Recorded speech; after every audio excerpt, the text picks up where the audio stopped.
What's up, guys? It's your boy Fix It Daniel, and I got another fix for you today. Are you having a problem with your instrument needle gauges on your Ford F-150? I think I may have found a way of fixing it to keep them from breaking. Well, let's get into it. I'm gonna show you guys what we're talking about.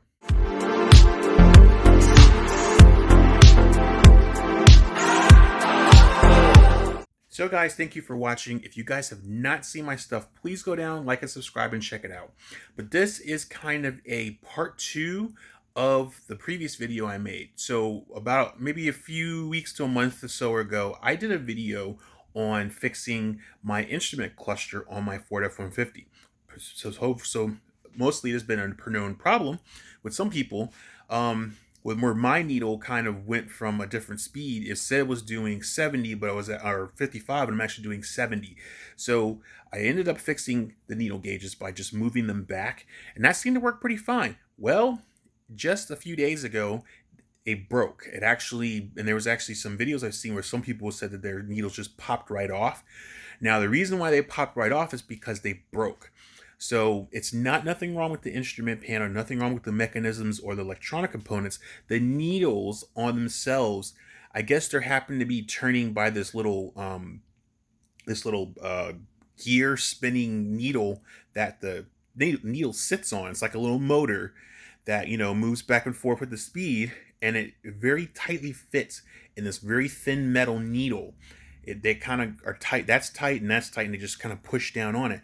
And I guess as it turns, it goes. Well, I guess over time with the back and forth, they are plastic and they end up cracking. They fray cracking, and then they end up just cracking, break, and they just fall off.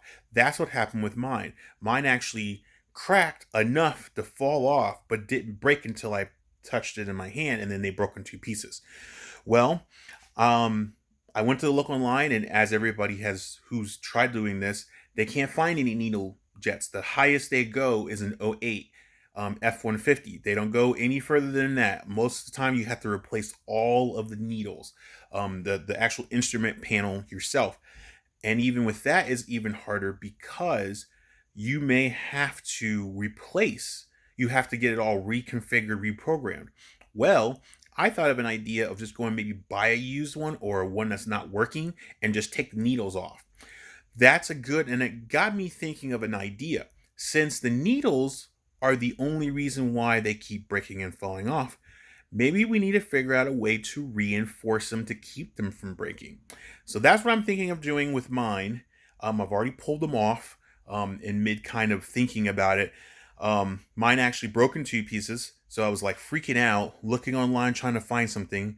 I even went and ordered the '08 ones just to see if they'll fit, but then I figured out how to get it back together. So let me show you what I did.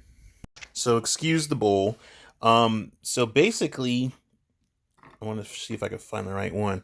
So it may be really hard to see, but if you see that little line, that is actually, see if you can get it focused. That's the line fray part. And it kind of frayed on the other side too. I'm sorry if it's not getting focused. So you see that little line? That's where it frayed. And then the other side is where it frayed as well. It's just really hard to get this thing to focus on it, and it's trying its best to do so. And then that's the line where it frayed. So it broke in two pieces. So I did that, and then this one here is the actual RPM one, and it's frayed on the inside, in between the plastic. So this would eventually start breaking too over time. So I pulled this one as well, and this little thick coat on it is this.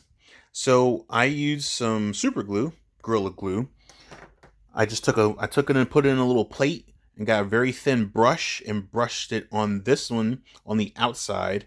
I brushed it on the outside to kind of reinforce this plastic to keep it from breaking. But we're going to go a step further with this. So I got them all. They're sitting and drying. But we're going to go a step further. I actually surprisingly got this one back together. I thought I was going to be at a lost cause. But this one, once I put a little glue on there and started piecing together, it actually let me reform it back together, which was very strange, but I got it. So what we are going to do is we are going to reinforce this with not only Gorilla Glue, we're going to let the Gorilla Glue dry, but I'm also going to be putting some hard 5 times hardener enamel around it to keep it from cracking and breaking even more. So it's going to be really super strong, and hopefully it won't break. Hopefully it will never break and come off ever again. So we are going to let this dry, and then when we are done, we are going to go ahead and get some hard enamel around this. Get it back, let it dry, because the hard enamel takes seconds to dry. It's a really fast thing. You get to spray it in a little pan, dab it with a brush, get it on there and dry it. Let it dry, and then it should be hardened enough to be good. So hard enamel is pretty much like epoxy. If you had epoxy resin or something like that, that stuff never breaks. So one of the reasons why I would say do this to your premature vehicles is because if this is a known problem, and if you can take your pieces off and verify that they are not broken yet, or at least not yet, because some people have seen it fray crack, you can go ahead and get some hard enamel over it. Now, the only reason why I used super glue was because I had it on hand, but then I thought if I had the hard enamel, I could have just used hard enamel. And that would be good to use if your vehicle's needles aren't broke. If they're at like the fray cracking phase, you can just recoat this with hard enamel instead of using super glue. Only reason I use super glue because this area with this one was cracked. So I use super glue to hold it in place, but then I'm going to go over it with hard enamel on both of these, because these seem to be the ones that break more. The little oil and the gas and the other ones, they don't break. The transmission ones, they don't seem like they break. These are the ones that seem to break more. So we're going to go let this dry, and then when we're done, we're going to use hard enamel. So yeah, guys, I think that will actually work. Like I was saying, you don't have to use super glue. If your needles aren't broke, if they're prematurely cracked, like right in between, like almost like glass, you know how glass sometimes will crack right in the middle of it, and it won't be, you can't feel it on the outside or the inside, you can see it kind of splitting like it's getting there. That's a good sign that eventually over time they will break and they'll just fall off. So it would be a good idea to go ahead and take it apart, recoat those plastic areas with some hard enamel, or you can use super glue. But if they're already cracked, use super glue, get it back together, and hard enamel to reinforce it. But if they are not cracked, I would use just hard enamel, epoxy, whatever you feel like you want to use, something that's going to keep that plastic from breaking very easily. So hard enamel and epoxies, they don't break that easy. You have to do a whole lot of stuff to get them to break. But if you could do a thin coat of that stuff all around that plastic, not in the hole where the actual metal metal motor needle sits that holds it in place, don't stick it in there, because if you stick it in there, yes, it'll hold, but the problem is that if you ever wanted to replace that needle or something like that, you're pretty much SOL. So you're not going to be able to replace that. So don't put any of the Gorilla Glue or the epoxy in the hole where that goes. If you do get some in there, I think it'll be fine, but don't stick it in there. Let it dry on its own, then figure it out later. But if yours isn't cracked and you're just kind of doing some preventative maintenance kind of stuff, then just do it on the outside and let it dry, and then you should be good to go. With the hard enamel, I'm going to probably do it a couple of coats, because it's a 5 times hardener. So once it hardens, and it hardens really quick, it should hold perfectly fine and it shouldn't crack. But if you want to use epoxy, if you got a little bit of that hard enamel plastic epoxy, or just hard enamel epoxy, or epoxy just in general, that'll actually work and hold. But do a very fine thin. Don't do it thick. There's room inside the hole, so it's not going to be like it's too much. But you just want a thin coat. A thin coat goes a long way, and it also helps dry a lot faster. You don't want to put a thick coat on. You can do 1 coat, let it dry, and if you're feeling happy to do 2 coats, that's fine. 2 coats is probably about as far as I'd go, because it's very thin. So I think that'll work. So we're going to let this dry, and then we're going to do the hard enamel, and then we're going to see what it does. All right, guys, so this piece is dry. So now we're going to move on to the hard enamel, and this is what I use. I use this Raptor enamel clear. This is normally used on like trucks, like beds and stuff, but it has a 5-time tough hardener, and man, it works so good. I've used it on my bench table. I used it on the plastic on the bike. Works perfectly good. So we're going to what we're going to do is we're going to spray this in this pan here and just use this little brush to just lightly coat around that. So that's what we're going to do right now. Okay guys, we're going to do this outside because this hard enamel stuff can be quite fumy. So what we're going to do is just going to take this hard enamel, it's going to spray right on it. We got to hurry because it dries. Take our brush and just going to smear it all the way around the outside like a coat. Like I said, the reason why I'm doing this is because this stuff dries really fast.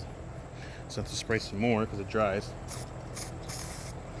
Like I said, take this one, smear it all the way around like so. It's okay if it runs down, but that's why we did it light, so that way we don't have to worry about the extra gooey stuff. So yep, just a little light. Just gonna get this little, get that off of there.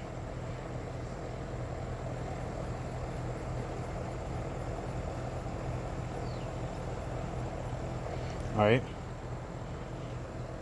we'll let that dry for a couple of minutes. We'll come back, we'll do a second coat, and then we should be good to go. All right guys, so we're checking on it and it's nice and dry because this is nice and dry. So we are all good to go. Now, yep, these are all looking good. They're nice and got a nice good coat on them. These will definitely hold. They won't crack. So what we're going to do now is we're going to go put this back in the gauge pod. Okay guys, we're back in the car. So try to do this quick because I got to get this thing back in running, working order. So now, so as you see, these are the needle things, and this whole thing goes right in there. So I want to make sure I got the right one. The one that wasn't, the one that was broke went to the right one, but they kind of all look the same. So I think it was, hold on a second. Oh, okay. I think I figured it out because this one's smooth. All right, so we're gonna put the RPM one back on there. So we're just gonna push it down nice and gently.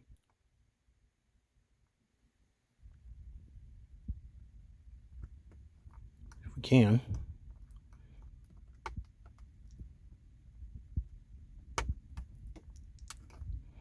Okay. Get it back to 0. And then we're going to do the other side. Hopefully this one doesn't break. That would only be nice and perfect. Okay, we got that back to 0. All right. Good there. Now we'll get this all buttoned back in here, and then we're not going to put the cover on because we want to make sure everything is going to fix right and start right and everything like that. So let me get this all putting back in and we'll come back and see how it looks. Okay guys, so we got it mounted. So let's get this thing started.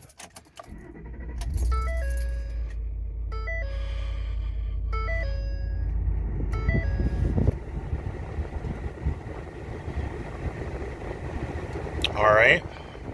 So now we got it running. So now we're gonna do the gauge test to make sure everything's good. So we turn it off. See if I can do this one-handed or with 2 hands. So I'm gonna hold the OK button. Hopefully you guys can stay right there. Of course not. As soon as I moved.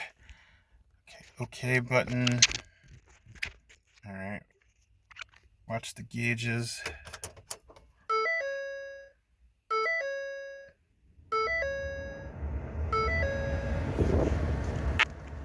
Okay, gauge test going.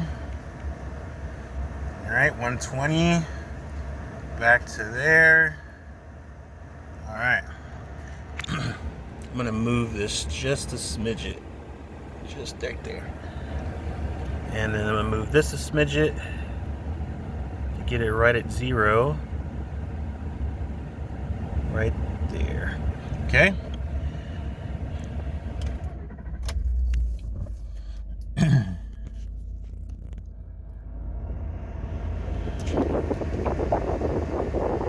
All right, it's doing this little light thing. And okay.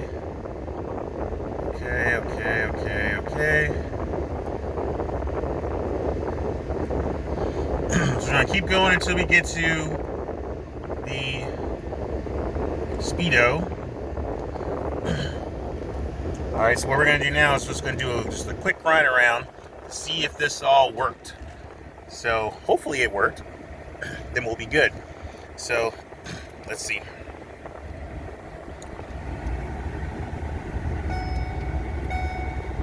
Yep, 10. See if we can get to 20. Alright, we are at 20.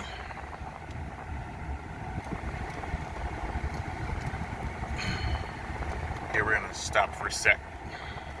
We're gonna click this down just a little. About right there. Alright, let's get to 10.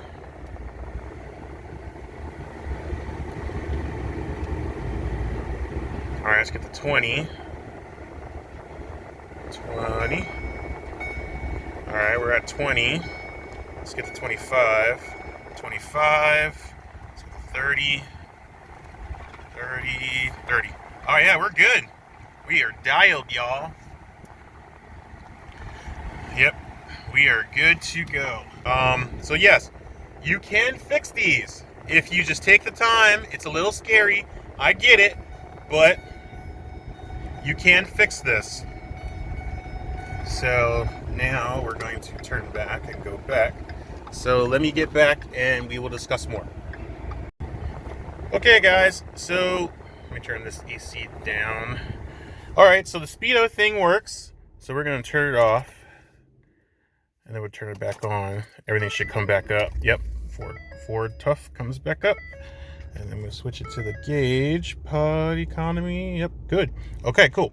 So everything is working really well. So I did notice something. So before, if in my previous video, when I had this off, it looks like the when there's no power to it, you can move it however you want. But I did notice that when you put power to it and everything is powered up, it does have the little clicks.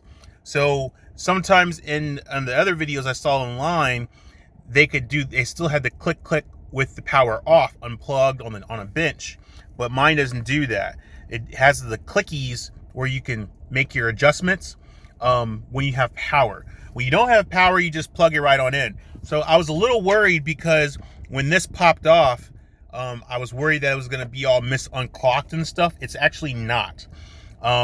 If you get it to 0, you do that little gauge test so you can pull up the speedo to make sure that you're hitting your points right. You should be good, and that's pretty much what happened. So the RPM gauge, I actually, in the previous video, it was up a little higher, and I was like, I'll come back and fix that later, but I fixed it now. So now it stops at dead 0. Here, I'll turn it off, and you'll see what I mean. So right now, it's idling. I turn it off and see it goes right back to 0. Before, it was like a little up past 0. It wasn't a big deal because it was RPM gauges, but the speedo was what I was more concerned with because that's what tells me how fast I'm going. I don't want to get a ticket. So everything is good to go now. No problems. So, yep, we are good. So I actually had ordered some new needles, but they weren't the needles for this truck. They were needles for a 2008. Now I don't really need them, so I'm gonna see if I can cancel the order and whatnot. But yes, but yeah, that was pretty much it. Really and honestly, it wasn't the actual instrument, panel behind it with all the electronics. It was actually this. So these were actually these little clear things that it sits on were actually cracking. So all I did was put some extra strengthening material on it. So I did. So this one broke off here. So I put some Gorilla Glue to piece it back together. Then once that dried, I hit it with that hard enamel epoxy spray. And then I did the same thing here. I coated it with Gorilla Glue, and then I hit the epoxy spray on that too. This side was just preventative maintenance because this actually had hairline cracks actually in between the plastic. So eventually, so basically like this plastic here, imagine it being cracked not on where you can feel it, but actually split right in the middle. So that's what this one over here was doing. It was basically prematurely getting ready to break. But this one had already broken off. It loosened enough for it to fall off. And then when I picked it up and looked at it, it just broke in two pieces. So, like I said, glued it back together, hit my hard enamel epoxy, got it nice and strong. That's epoxy stuff is 5 times strong hardener. So I don't see that breaking anytime soon, especially just with it just sitting in there. So I think we're going to be pretty much good on that without any issues. But like I said, if you haven't had this issue, sometimes some people in the videos, they just popped off. They just put them right back on. That's a good sign that they're cracking, because one guy even said in his video that he could see the hairline crack, but he put it back on there anyway. At that time, I would have used some kind of a hard enamel epoxy to make sure that that doesn't happen again, because if he just put it right back on, so what's going to happen is later in the future, that's going to break off, and the next you know, you're going to see it just falling, sitting right here in your cluster, and you're going to have to take it back apart. So if you see that it's already hairline cracked but not broke completely, take the time to take it off, fix it, get something to coat it with, hard enamel epoxy, whatever, to strengthen that plastic up. That way it will not crack. And even if it does fall off, you can just take it and put it right back on and you'll be fine. But I think that the reason why they fall off is because they get the hairline crack and causes a little bit of wiggle room for them to just pop right off. So with you putting it back together with some hard enamel epoxy, it's actually just going to sit right there. So I think we're good. Everything seems to be working really well. Now all I gotta do now is just take the plastic off, because obviously I can touch it because I have the plastic cover off, which is right here. So I gotta put this back on to cover all that, to protect it, and then we should be good to go. All right, guys, and just like that, it is back on. Sorry I didn't show you how to take it out and put it back on, but if you watched my last video on this, you know how to take it out and put it on. It's really simple. It's just these these 2 bolts here. You pull here and pull there, and everything comes out. And then there's 2 more screws for this, and then there's 4 on either side, and then you're out. But this is all done. As you see, my gauge thing is not popped out anymore. It's not going to 120 and then not moving. It is perfectly fine. Everything is running super smooth. All right, guys, and just like that, we are done. It is now working perfectly fine. Everything is really good. Even the broken one, I fixed it, glued it back together, hard enameled it with the greatest stuff ever. This stuff works great. Now, you don't have to use this if you have epoxy, plastic epoxy, or even just regular resin epoxy, or whatever epoxy you want to use, to just strengthen it. That's all you're trying to do, is strengthen that little shaft that sits over that needle, so it doesn't break again. Because that plastic is strong. It's strong plastic, probably brand new, but over time it starts, maybe the vibration of it or whatever of moving the motor is causing a hairline crack in the actual bottom of the needle. So, like I saw in the videos, if you see some of those videos where they're talking about their gauge popped out, there was one guy in the video, he actually had shown you that he had a hairline crack in the bottom of the needle, but he stuck it back on. So, like I said, if you want to just have preventative maintenance, take it apart, make sure that it doesn't have a hairline crack, and if it's starting to have a hairline crack like the RPM gauge on mine did, go ahead and strengthen it up before it cracks, because that's a good sign that eventually down the road it's going to crack and pop and fall off. It may or may not, but it's better to be safe than sorry. Because then you're thinking, man, now I gotta go buy a whole new gauge pod. You don't need to buy a whole new gauge pod. If it's not broken, or if it's easy to put back together and glue it back together and fix it, you save yourself some money. It's like $150 to $200 and some odd dollars for a new instrument panel. And that's brand new or used. But then even still, you have the worry of now you got to take it to the dealership, and you have to remember the mileage, because remember, it's digital. So when you put that new panel on that you get from used or whatever, there are some companies that do say that you can just plug and play and put it right back in. But that's because that's your instrument cluster that you sent out for them to be fixed and bring it right back. Of course, it's going to be plug and play. But if you get a new used one, you're going to probably have to get it programmed, which means you're going to have to remember the mileage and give them the VIN, so that way they can get it all registered with the new pod, which is fine. If you want to go that route, that's perfectly fine too. I'm not saying don't do that. But if you don't have the time or money to do that, you can do it my way. You can do the way that I did it. And it's no right or wrong way of doing it. I just showed you the way that I did it. And you can follow that way, or if you find a better way, or you decide, nah, it's too much work, I'll just go get a new instrument cluster and get it all synced and digital. That's perfectly fine. Me, I don't have the time or the money to be doing that. And I really don't feel like wasting time sitting in a dealership while you have, because you got to think of this too. If you go, and I'm not knocking a dealership, because I used to work at three different dealerships, so I'm definitely not knocking it. I'm just trying to help save you money and time and effort.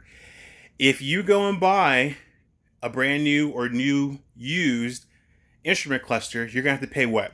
$150 to $200 some odd dollars. That's just for the cluster. Now you got to go into the shop, and they're going to charge you another $100 and some dollars to get it all synced. So now you spent almost $300 to $400, depending on how much the gauge pod cost you. Now you got to spend a few extra $100, labor time, whatever they charge you, and then now you got to sit and wait for it. So you spend more money trying to do it I'll let them do it. Or you can just take the time, slow down, take it easy, and you can take it apart yourself. And it's really quite simple. If you have a question that I just said to message me, I'm really good about returning them.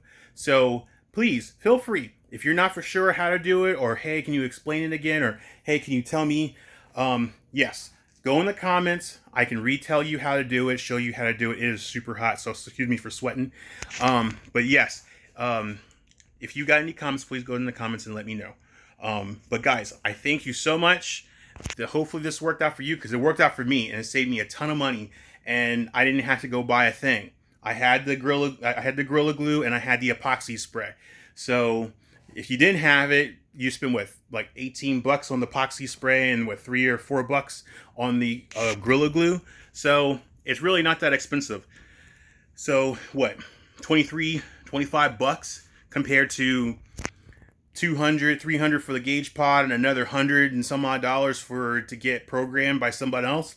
Yeah, it's really not worth it, because mine's working perfectly fine. It's just those two little needles, and it seems like those two needles are the more nuisance ones. The RPM and the Speedo, those seems to be the one that's always the ones that people are complaining about breaking and falling off. I haven't seen the little ones break off, but if they do break off, I know how to fix it. But guys, thank you so much for watching. I really, truly do appreciate it. It's hot and sweaty in this garage, and I just need to go cool off. But guys, please follow me, like and subscribe, share with your friends, especially with this. This is something that seems to be a trending thing going. I don't hate my truck. I love my truck. This one little gauge part problem, not a big deal compared to some other people who have problematic stuff with their cars, mechanically wise. So I love my truck. I still love it. I'm still going to drive it. And if it breaks again, we'll fix it. But guys, thank you so much for watching. You guys have a good and blessed day, and I'm going to see you in the next fix. Until then, peace.